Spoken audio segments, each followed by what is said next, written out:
There's nothing worse than being in a rush and everything around you decides to go in slow motion. It's like, yes, I woke up 5 minutes after I needed to leave for work this morning, but it's every other driver's fault for going the speed limit. It's everybody's fault but mine. And it feels like the world is moving slower than the LRT South expansion, slower than my tax receipt to come in the mail, slower than the first responders coming to save me for the third time I've gotten stuck inside the talent balls this month. The reality is nobody likes waiting for food, for love, for anything. And within a Jesus-based life, it can often feel like nothing is happening, like either God doesn't care or he isn't even there. We stress, we panic, we have all these needs, and we pray and we pray and we pray, and it seems like nothing is happening. If God is moving, he's in about as much of a rush to act as the Toronto Maple Leafs are to putting a competitive hockey team on the ice. Sorry, Leafs fans. But all jokes aside, it can be frustrating, infuriating, and even make us question our faith. It's like, God, please help with my finances, my health, relationship problems, my mental health issues, my addictions. And we sit and we wait and we wait and wait. So what do? Do we give up, throw in the towel? Just submit to the fact that God is either not real or he just blatantly doesn't care? So tell me this, how do you respond when it seems like God is silent? This isn't a new problem for a modern time. These questions have been asked and felt for all of human history. When we look to what God says to us through the Bible in the life of Moses, who was a Hebrew slave but was spared from death as a baby and actually ended up being adopted by the royal family that oppressed his people, returned from the wilderness where he had ran away to when life got hard. While he was there, God had told him to go and free his people, the Hebrews, from slavery in Egypt. And even though Moses had a stuttering problem, and frankly he was a little bit of a coward by nature, he ended up before the new king, the new Pharaoh, somebody he would have grown up with as a kid. He demanded his people's freedom, and every time the king said no, God would send a plague to show his power. And after 10 plagues, which were water into blood, frogs, lice, flies, livestock disease, boils, hail, locusts, darkness, and finally death of the firstborn, the king agreed to let them finally go. So they moved a whole nation. Not like a few hundred people. This isn't like a small task. We're talking a literal nation. They had to walk to a new place that had been prepared to them.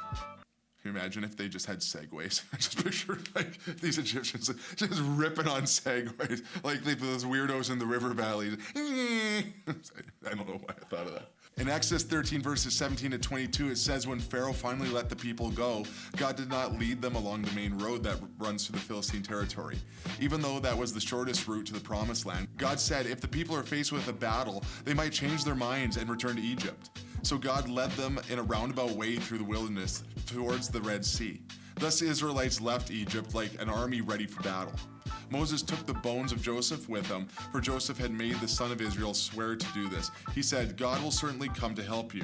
When he does, you must take my bones with you from this place. The Israelites left for Succoth and camped at Etham. Is that how you even say it? I think that's Sukkoth. What if it's Sukkoth? The Lord went ahead of them. He guided them during the day with a pillar of cloud, and he provided light at night with a pillar of fire. This allowed them to travel by day or by night. And the Lord did not remove the pillar of cloud or fire from its place in front of the people. So for the whole journey to the place that God had promised the Hebrew people, he was leading them by a pillar of clouds by day and a literal pillar of fire that lit up the sky and told them where to go even at night. This is like a compass on steroids. Imagine how tough you would feel. This is like having a UFC fighter fused with Bear Grylls being your guide/protection for the entire trip. God then tells Moses he needs to move around in some strange ways to make their tracks confusing because Pharaoh is going to change his mind. But he says, don't worry, because God was going to show his power through the situation. I don't know about you, but when the God who is leading the way as a giant fire tornado says that he's got you covered, I'm feeling pretty good in that moment. We catch up with them in Exodus 14 verse 5 when it says, when word reached the king of Egypt that the Israelites had fled, Pharaoh and his officials changed their minds. What have we done, letting all those Israelite slaves get away, they asked. So Pharaoh harnessed his chariot and called up his troops. He took with him 600 of Egypt's best chariots, along with the rest of the chariots of Egypt, each with its commander. The Lord had hardened the heart of Pharaoh, the king of Egypt, so that he chased after the people of Israel, who had left with fists raised in defiance. The Egyptians chased after them with all the forces in Pharaoh's army, all his horses and chariots, his charioteers, his troops. The Egyptians caught up with the people of Israel as they were camped beside the shore near Pi-hahiroth, across from Baal-Zephon. You can Google those ones. As Pharaoh approached, the people of Israel looked up and panicked when they saw the Egyptians overtaking them. They cried out to the Lord, and they said to Moses, "Why did you bring us out here to die in the wilderness? Weren't there enough graves for us in Egypt? What have you done to us? Why did you make us leave Egypt? Didn't we tell you this would happen when we were still in Egypt? We said, 'Leave us alone. Let us be slaves to the Egyptians.' It's better to be a slave in Egypt than it is to be a corpse in the wilderness." And suddenly the confident people who were led by the whirling inferno are panicking. It's like suddenly their Dwayne "The Rock" Johnson bodyguard is actually Kevin Hart. They go from faith to fear in a moment. They're actually willing to be slaves again. We would rather be slaves than be slaughtered. Why would you do this to us? And to be honest, I wouldn't be a big fan of either of these options. But Moses told the people, "Don't be afraid. Just stand still and watch the Lord rescue you today. The Egyptians you see today will never be seen again. The Lord himself will fight for you. Just stay calm." Then the Lord said to Moses, "Why are you crying out to me? Tell the people to get moving. Pick up your staff and raise your hand over the sea. Divide the water so that the Israelites can walk through the middle of the sea on dry ground." It's like, oh, of course, why didn't I think of that? You just want me to raise my hand over the water with the wooden staff in my hand, with my stick, and part the sea so that we can just walk across the literal ocean. Why didn't I think of that? I'm probably thinking, if I'm Moses, what is going on here? Or here's an idea, how about a boat? Or at least a couple of sea-doos.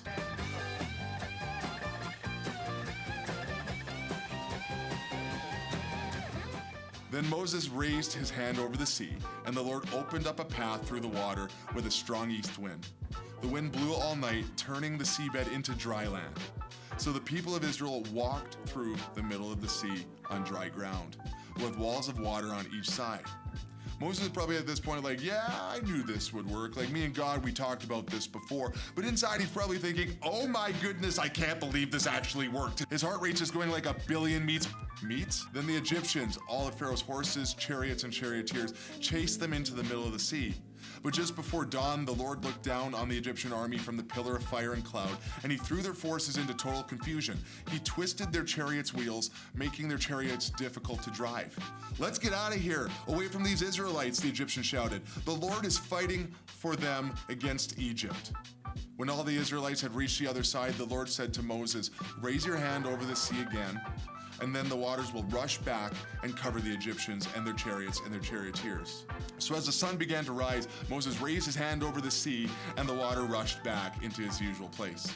The Egyptians tried to escape, but the Lord swept them into the sea, and then the waters returned and covered all the chariots and charioteers, the entire army of Pharaoh.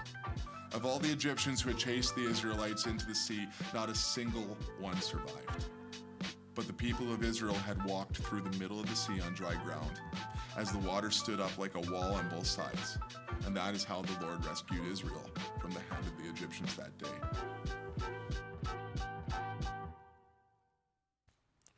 It's easy to think that the Israelites were really foolish. Like, when I read this, I'm thinking these people are just kind of cowards and just silly in general, right? Like, they literally were being led by a tornado of cloud and fire around them at all times. Like, keeping them, it was like the greatest flashlight / bodyguard ever. You would feel pretty tough. You would feel pretty good about that. And God had just shown through all those plagues that he literally could control nature, he could control the universe, he could even control life and death, day and night. Like, you should think at this point that the Israelites, that the Hebrew people would be like, yeah, I'm okay. I think we're going to be fine. It doesn't matter what is going to happen here. It doesn't matter what comes our way. We should feel pretty good that we're going to make it through this. And not only make it through it, but probably thrive. That is, in my mind, as I read this in 2023, the logical feeling that I would get. They're kind of silly, foolish. They come up against an ocean in front of them. They come up against an ocean in front of them and a murderous army behind them. And suddenly everything changes. They start to think, ooh, I guess God's not that powerful after all. He just kind of gave up. All those other things must have, either they forgot about them or maybe those were just tricks. Maybe I imagined them. Maybe they never happened at all. I don't know. Because there's something about human nature that kicks in. And I think it kicks in for all of us in situations when all of a sudden we're faced with a problem or a chaos situation or a crisis in our life. Have you been there? Where all of a sudden it becomes everything is falling apart and there is no way out. And I know in my life, even as somebody who has followed God for a good amount of time, I'm a pastor, I'm supposed to be the guy that would have a lot of faith in those situations. When things go bad, it's easy to fall into this sense of human nature of, what have you done for me lately? Even though we should know better, even though we may have seen God move in our lives or in other people's lives, we know that God is in control and we've seen him come through for us before, but now there's a new problem. And that's the one that's going to get me. Suddenly our faith is not so powerful. Suddenly we think that God doesn't actually care or he's not real. We have all these doubts come into our minds and we freak out and we panic and we think the worst is going to happen. Have you been there before? Are you there right now? Is there a crisis in your life, something that is just taking up every ounce of energy, every thought in your mind? Something that you feel like there's no way out. Yeah, God's in control. Yeah, he's done it before.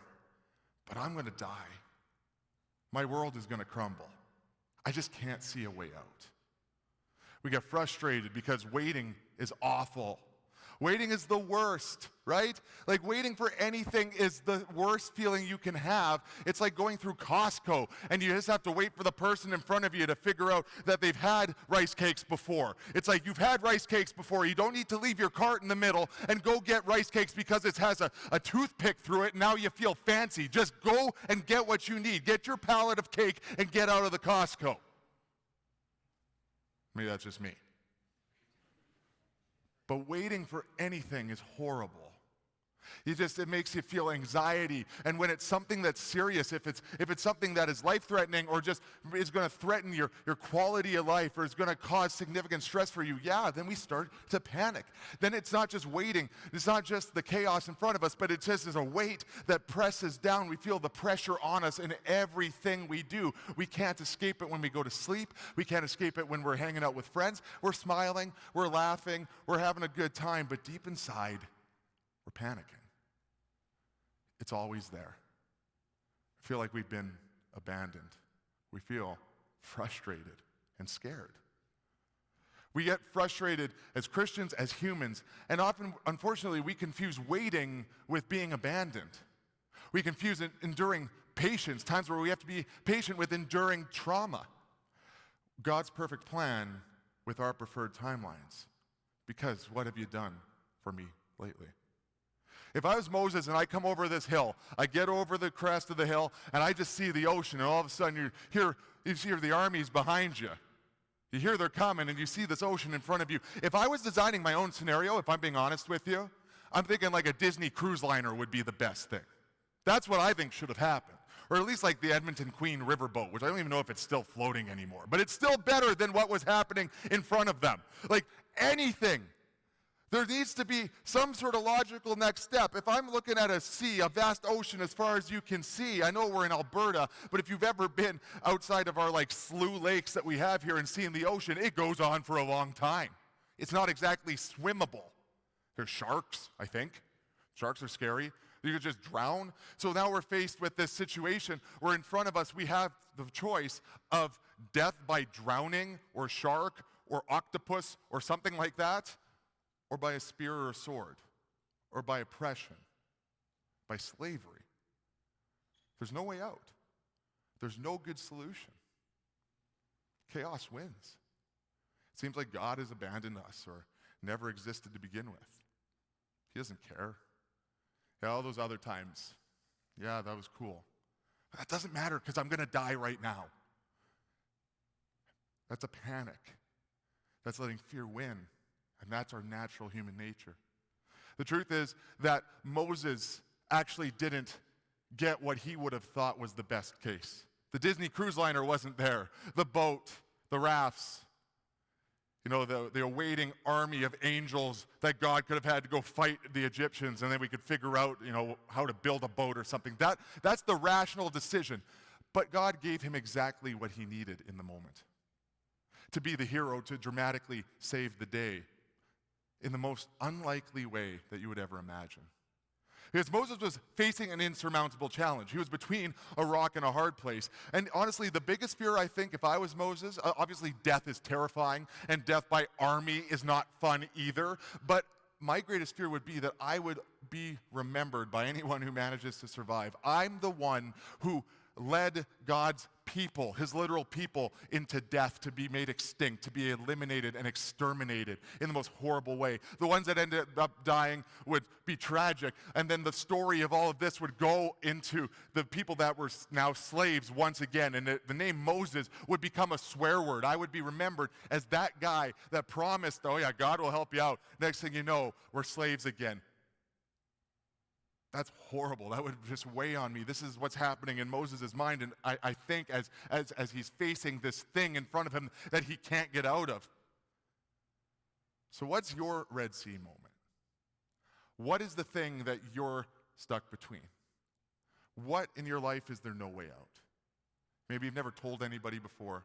Maybe it's something that's a secret. It's something that you've been struggling with. It's your addiction. It's your health crisis in your family, your financial issues, your financial fears, your relationship disasters, whether that's in dating or that's with family members or with friends, things that are just spiraling out of control, your mental health, your past trauma, passing that class or getting that job, and it just feels like there's nowhere to go.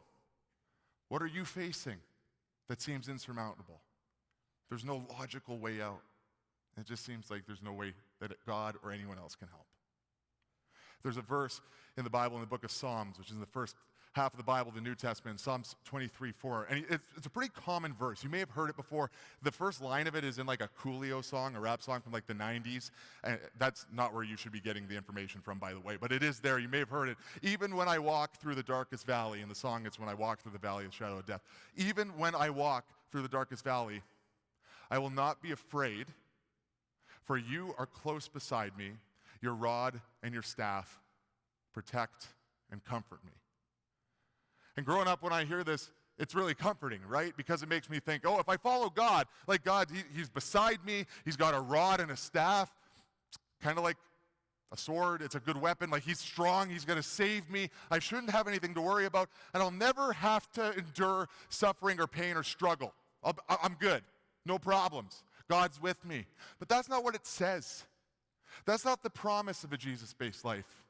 When you make the decision to follow Jesus, the best decision you'll ever make in your entire life, it's not a promise that you'll never face hardship. Actually, it's a promise that you will. But the hope that comes from it is that you will never, ever face those hardships, those chaotic moments, those insurmountable feeling things alone ever again. That Jesus, the God who controls the universe, who controls day and night, who controlled everything back in Moses' day and controls it now, that he is with you through the situations. You may not be able to see the perspective in front of you. It feels like he's not there. All you can see is the ocean in front of you. All you can hear is the war, the death that's behind you. But he's right beside you. Even when we can't see it, he's working. Even when it feels like everything is out of control, Jesus is in control. And the problem is that we don't like to feel that discomfort. It sucks. Waiting is awful. We're saying, God, step in and do something. Jesus, step in and do something. But it feels like he's not. But he's right there. The truth is this, that Hebrew people, that Moses didn't have to freak out. They should have known that God was with them. The fire tornado that was with them through everything in this miraculous way, showing his might, showing the way that they should go and protecting them. He didn't go away. He's not dead. He's not gone. He didn't get bored with their situation and go off somewhere else to do something more exciting. He cares deeply about his children, about his people. And news for you today, friends, is this. You are his people. You're his children. God loves you so deeply. No matter what you've done, no matter who you've been in the past, even if you've done things that are horrifically against what he would have you do and you even knew it, You're his people. He loves you. Forgiveness is available to everybody. Hope is available to everybody. Because of what Jesus did on the cross, it's available to you, it's available to me, it's available for everyone. And if you're here tonight and you haven't heard that before, you need to hear this. This is the most important thing you'll ever hear, is that the most important decision and the best decision you can ever make in your life is to follow Jesus. You don't have to, perform some dance. You don't have to go through some crazy ritual to do it. It's just creating that relationship. It's saying, Jesus, I'm here. I accept what you did. I know who you are, and I want to follow you. The God that was a pillar of fire and saved them back then through plagues, through guiding them, and then stepped up and allowed Moses, the most meek person, someone who had a literal stuttering problem, who was a bit of a coward by nature, who wanted to run away at every step of what God had called him to do, to be able to part a literal ocean. This isn't like Alberta Beach or Sylvan Lake. We're talking an ocean. Wide enough that it was dry, not even muddy. Their feet didn't even get a little dirty as they crossed. It was dry ground, and they walked to the other side, and they were saved from the oppression, from slavery, from the people that wanted to destroy them and who had destroyed them, who hated them. The destruction that was all they could imagine was suddenly defeated. The God that did that then is still alive and working in your life today. He's not in some distant place. You don't have to come to a pastor to talk to him. You don't have to come to me and say, Jeff, could you let Jesus know that? No. Jesus cares about you enough to have that direct connection. You just have to talk to him. You just have to be open to him. We don't see a way. And when it logically has no way, Jesus is there beside us, making that way for us. Where it appears to be no way out, where our natural thought is to fall into habits that are destructive. I'm stressed, I'm scared, so we fall into drinking, into drug abuse, into pornography, into things that destroy us and distract us in those moments. Jesus says, actually, I can make a way, and it's the best way. But we have to kind of take a step that's uncomfortable, because God didn't just part the sea. He had Moses step up, raise his hand, and part it. Moses had to take a risk. The guy that's kind of a little nervous all the time, kind of has anxiety, social anxiety about everything. He had to stand in front of his entire people, raise his hand, put himself out there. Imagine if it didn't. Imagine if it didn't work. He's just staring at this sea, and there's an army coming. And Moses is like, all right. But that's not what happened. Because it wasn't just Moses. Moses took the risk, but God moved, and God saved the day. And friends, listen, whatever you're struggling with, big or small, whatever in your mind it's big or small, that same God that was a pillar of fire and cloud, that put the plagues in place to secure the freedom of God's people, the same God that parted a literal ocean, he has the same power today, and he cares about you just as much today as he did all those thousands of years ago. But he's asking you tonight for you to put your heart into a posture where you can accept again, maybe for the first time and maybe for the first time in a long time, that Jesus is here, Jesus cares about you, and Jesus wants to work in your life. It may not be in the timeline you would prefer it to be. It's not how you designed it, but he will move in your heart. And it might just begin by bringing peace and bringing some oxygen into your heart that you haven't had, where you felt suffocated for a long time. But today, he's asking you to take a step towards the water, to take a risk. We have to put ourselves out there a little bit. But today, will you take that step forward? Because God said to Moses, it's time for the people to get moving. It's time to get moving, to take a step towards Jesus, to take a step towards freedom, a step towards forgiveness, and a step towards exactly what you need. If you're able to, let's stand together.